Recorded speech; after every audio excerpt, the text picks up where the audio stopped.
Hi everybody, my name is Ashley Sweeney, registered dietitian and health and fitness coach. Today's tip is about willpower. The definition of willpower is the ability to control one's impulses and actions, or self-control. So you may feel like at the end of the day you don't have enough self-control to keep you from staying on track with your diet. And instead, what I'd like you to think of as willpower is that willpower is a muscle. Willpower is something that can be exhausted by the end of the day.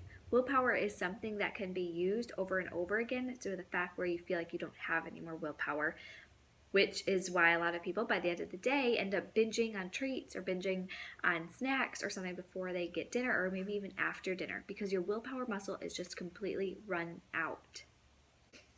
Let me explain a little more. Every day you are making tons of decisions, day in, day out. You are making decisions at home about what to feed your children, what to have for breakfast, what clothes to wear, what way to drive to the grocery store, what to buy at the grocery store. Do you call somebody? Do you, if you're at work, this meeting, you have to make decisions. You have to say yes to this, no to that. You are managing situations. You are buying gifts. You are doing a lot of things where you're making decisions over and over again, right? So by the end of the day, you are completely exhausted of that willpower because you've been using it all day long, making decisions on self-control and impulses and actions. So maybe earlier in the day, some of your impulses were subsided because you decided not to have that donut or not to have that treat or to exercise. Those are things that your willpower, you did great because your willpower was strong then. But by the end of the day, a lot of people, again, your willpower muscle has been depleted. So we need to find systems so that your willpower, we're not relying on willpower at the end of the day. Tip number 1, have systems in place. Have your meal plan, have things prepped, have things ready. Don't keep temptations around the house. This is one way that even when you are exhausted by the end of the day and you don't have any more willpower to make the choice not to give into that bowl of ice cream or to go through the drive-thru, you already have something ready for dinner.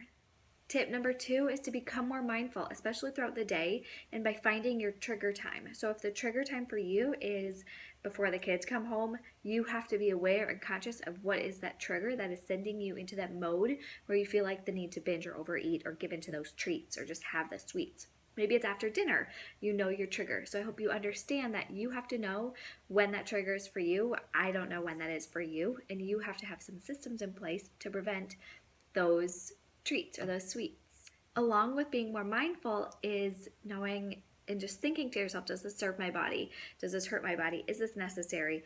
What good does this nutrition provide to me? If it doesn't, sometimes you're consciously making the decision to eat that junk food, but I need you to remember you are consciously making that decision to eat that junk food.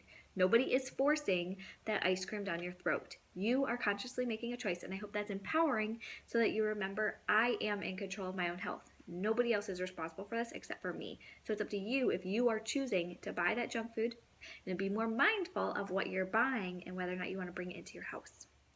Tip number 3 is to exercise. Those who exercise regularly, it's shown that they are stronger in times of temptation and more likely to express willpower in times of the temptation and when those situations arise. Anyways, those are just 3 quick little tips that I hope you will take to heart and put into place.